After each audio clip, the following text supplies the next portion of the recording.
Hello students, in this video we will study about the refraction of light. We have already studied about the reflection of light. Now we will study in this particular video the basics of refraction. We will try to understand what is refraction and some of the natural phenomena associated with refraction. In this part also we have divided this refraction into very small modules of about 10 to 15 minutes, or some may be even smaller, and a few may be longer than 15 minutes or so, but you will enjoy this series as well. तो बच्चों, सबसे पहले मैं आपसे start करने से पहले कुछ चीज़ें हम जानना चाहते हैं, जैसे हम लोग आसपास अपने सराउंडिंग में, अपने घरों में कुछ बहुत नॉर्मल और नेचुरल फिनोमिनास, बहुत अच्छे अच्छे सुंदर सुंदर कुछ नेचुरल फिनोमिना हम लोग ऑब्जर्व करते रहते हैं, और उनसे हम क्या सीखते हैं, हमें क्या पता है उनके बारे में जानते हैं, और फिर धीरे धीरे करके हम इस लेक्चर में आगे बढ़ते जाएंगे। तो बच्चों, सबसे पहला सवाल मेरा ये है, what happens when light travels from one transparent medium to another. बच्चों, जब लाइट एक ट्रांसपेरेंट मीडियम से दूसरे ट्रांसपेरेंट मीडियम में ट्रैवल करती है तो क्या होता है? आपको पता है ट्रांसपेरेंट मीडियम्स क्या होते हैं? ये बहुत पहले जो हम लोगों ने लेक्चर L2 हम लोगों ने स्टडी किया था, उसमें हम लोगों ने बात की थी कि तीन तरह के मटेरियल्स होते हैं normally: transparent, translucent and opaque. So transparent materials वो मटेरियल्स होते हैं बेटा, लाइट रे जिनसे आसानी से उसमें इंटर करके पास कर जाए। जैसे एग्जांपल दिया था हम लोगों ने ग्लास। तो बच्चों, क्या होता है, कभी आपने सोचा है लाइट रे जब एक ट्रांसपेरेंट मीडियम से दूसरे ट्रांसपेरेंट मीडियम में जाती है, जैसे सपोज एयर से वाटर में जा रही हो, या एयर से वाटर में जा रही हो, या वाटर से ग्लास में जा रही हो, या ग्लास से वाटर में जा रही हो, या किसी ऑयल जैसे केरोसिन ऑयल होता है वो भी ट्रांसपेरेंट होता है, तो केरोसिन ऑयल से ग्लास में जा रही हो, या एयर से केरोसिन ऑयल में जा रही हो, तो इन सारे केसेस में बेटा क्या होता है, कभी सोचा है आपने? Think over it. We'll discuss about all this in this particular chapter. The next question is, does it still move along same straight line path in the same direction? क्या जब लाइट रे एक ट्रांसपेरेंट मीडियम से दूसरे transparent medium में travel करती है, तो क्या अभी भी वो उसी पाथ में स्ट्रेट लाइन में ट्रैवल करती रहती है? क्या डायरेक्शन अभी भी सेम रहता है? इसके बारे में भी हम लोग जानेंगे, आप सोचिए उसके बारे में तब तक। Why does the bottom of a tank or a pond containing water appears to be raised? बच्चों, यदि कभी आप किसी तालाब या किसी टैंक के पास जाकर खड़े हो जाएं और उसमें ऊपर से देखें और यदि पानी भरा हो, तो आपको लगता है कि उसका जो बॉटम है, जो निचला सतह है उस टैंक का, या कोई भी ऐसा कंटेनर जिसमें पानी भरा हुआ हो, यदि आप ऊपर से देखें और पानी साफ हो, तो आप क्लियर हो, तो आप पाओगे बच्चों कि उसका जो बॉटम होता है वो रेज्ड मतलब थोड़ा उठा हुआ ऊपर दिखता है आपको। उसकी जो इमेज, वो जो बॉटम है वो अपने एक्चुअल पोजीशन पे नहीं दिखता है। जबकि आप उसको खाली कर दो पानी से तो आपको ज़्यादा गहरा दिखता है, जब पानी से भर जाता है तो कम गहरा दिखता है, शैलो फील होता है वो। शैलो मीन्स कम गहरा। Now, a pencil partly immersed in water in a glass tumbler appears to be displaced at the interface of air and water.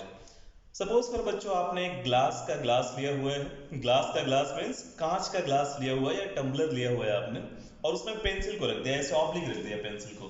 Late us say this is a glass tumbler, और इसमें आपने एक pencil को ऐसे रख दिया, ऐसे। तो क्या ये ऐसा दिखता है बच्चों? सपोज यदि यहाँ तक वाटर फिल कर दिया जाए तो आपको वो थोड़ा बेंड दिखता है, वो कुछ ऐसा दिखता है, नीचे का पार्ट आपको ऐसा नहीं दिखता है, ये सीधा नहीं दिखता है। ऐसा लगता है कि जैसे ये जो एयर और वाटर का इंटरफेस है, इंटरफेस मींस बाउंड्री होता है बच्चों, तो इस एयर और वाटर के इंटरफेस पे, मतलब बाउंड्री पे, ये जो पेंसिल है थोड़ी सी डिस्प्लेस दिखती है। और पेंसिल ही नहीं, कोई भी एक ऑब्जेक्ट आप ले लो, आप कोई स्टिक ले सकते हैं, कोई वुडन स्टिक ले सकते हैं, तो आपको डिस्प्लेस्ड लगता है। ऐसा क्यों होता है बच्चों? कभी सोचा है आपने इस चीज़ों के बारे में? ये बहुत बेसिक फिनोमेना है जो हमारे आसपास होते रहते हैं। ये सब हम इस चैप्टर में पढ़ने वाले हैं बच्चों। इनके अलावा सपोज करो आप यही ग्लास टम्बलर है, आप बच्चों क्या करिए, इसमें एक नींबू लीजिए और नींबू लाकर इस पानी में डाल दीजिए, और आप ऑब्जर्व करो, observe the size of the nimbu. Also try to observe its position. एक बार बिना पानी उसमें भरे हुए आप उसको ऑब्जर्व करिए और देखिए वो कहाँ दिखता है, और एक बार उसमें पानी भर कर देखिए क्या दोनों केसेस में उसका शेप और साइज सेम दिखता है, क्या उसका पोजीशन सेम रहता है। नहीं तो अपना ऑब्जर्वेशन लिखिए और उसको समझने की कोशिश करिए। फिजिक्स की टर्म्स में ये सारी चीजें जो मैं आपसे क्वेश्चन पूछ रहा हूँ बच्चों, ये सारी चीजें हम लोग एक एक करके पढ़ने वाले हैं, इन सबके आंसर हम लोग एक एक करके देने वाले हैं बच्चों। ऐसे ही आपको बताऊं मैं, जैसे आपने देखा होगा कि जो बूढ़े लोग होते हैं, ओल्ड एज पीपल होते हैं, वो लोग एक मैग्नीफाइंग ग्लास लिए होते हैं, सबने देखा होगा न्यूज़पेपर पढ़ने के लिए। ऐसा क्यों होता है, वो कैसे वर्क करता है, उसमें लेटर्स बड़े बड़े दिखते हैं, कैसे दिखते हैं। इवन जो ग्लास स्लैब होता है बच्चों, जैसे आपके लैब में भी पाया जाता है रेक्टेंगुलर ग्लास स्लैब, यदि उसको आप अपने कॉपी के या बुक पे उस पे रख दीजिए, जो प्रिंटेड लेटर्स होते हैं उसके ऊपर उसको रख दें, तो वो जो लेटर्स होते हैं थोड़े बड़े दिखते हैं और वो रेज्ड भी दिखते हैं। ऐसा क्यों होता है? ये सारी चीज़ों के आंसर हम लोग इस चैप्टर में बताने वाले हैं बच्चों। इस सारी चीज़ों के आंसर्स हम फाइंड करने वाले हैं, इन सब के बारे में स्टडी करने वाले हैं हम लोग। और भी बहुत सारी चीजें होंगी जो इस पे हम स्टडी करेंगे, और इस चैप्टर का कुछ पार्ट ऐसा होगा बेटा जो हमारे नेक्स्ट चैप्टर के लिए बेस का काम करेगा। तो बहुत अच्छे से, बहुत सावधानी से और ध्यान से आपको पढ़ना है, इनके नोट्स बनाते रहना है आपको समय टाइम टू टाइम। और जो भी मैं डायग्राम्स बनवाऊँ बच्चों, उन डायग्राम्स की प्रैक्टिस जरूर करिए, बिकॉज फिजिक्स में बिना डायग्राम्स के काम नहीं चलने वाला है, समझ में नहीं आएगी फिजिक्स। और यदि आप किसी भी क्वेश्चन या कॉन्सेप्ट के लिए एक अच्छा डायग्राम ड्रॉ कर सकते हैं तो आपका आधा काम तो ऐसे ही हो जाता है, almost 60% of the work is done. आपको प्रॉब्लम इसीलिए होती है फिजिक्स में, आप न्यूमेरिकल्स इसीलिए नहीं सॉल्व कर पाते क्योंकि आप इमेज नहीं बना पाते, आप डायग्राम्स ड्रॉ करने से डरते हैं, भागते हैं। आप देखेंगे अभी कैसे पिछले चैप्टर में भी हम लोगों ने डायग्राम्स के हेल्प से बहुत सारे फिनोमेना को समझा था, और इस चैप्टर में भी हम डायग्राम्स के हेल्प से बहुत सारे प्रॉब्लम्स को सॉल्व करेंगे। तो डायग्राम बनाना, रे डायग्राम बनाना इस चैप्टर में आप बच्चों बिल्कुल भी उससे दूर नहीं भागना, बनाते रहिए। और हमेशा बच्चों डायग्राम जब बनाते हो आप लोग तो pencil, compass, sharpener, scale, protractor, keep all those essentials with you, वो आपके लिए बहुत हेल्प करते हैं बच्चों। तो ठीक है, इस वीडियो में इतना ही। नेक्स्ट वीडियो में हम लोग डिफाइन करेंगे रिफ्रैक्शन होता क्या है, उसका प्रोसेस कैसे होता है, फिर उसके बाद लॉज ऑफ रिफ्रैक्शन हम पढ़ेंगे।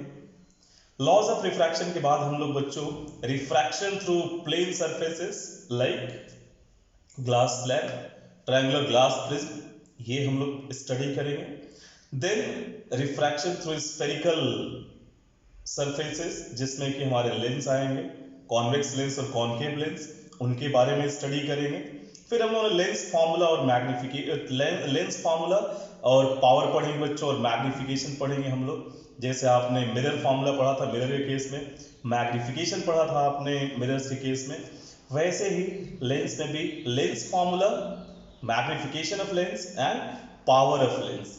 और उसके बाद ये चैप्टर हमारा कंप्लीट होगा। इसमें कुछ छोटी छोटी एक्टिविटीज भी हैं बच्चों जिसको हम घर पे कर सकते हैं, आप भी कर सकते हैं, उन एक्टिविटीज को भी हम देखेंगे।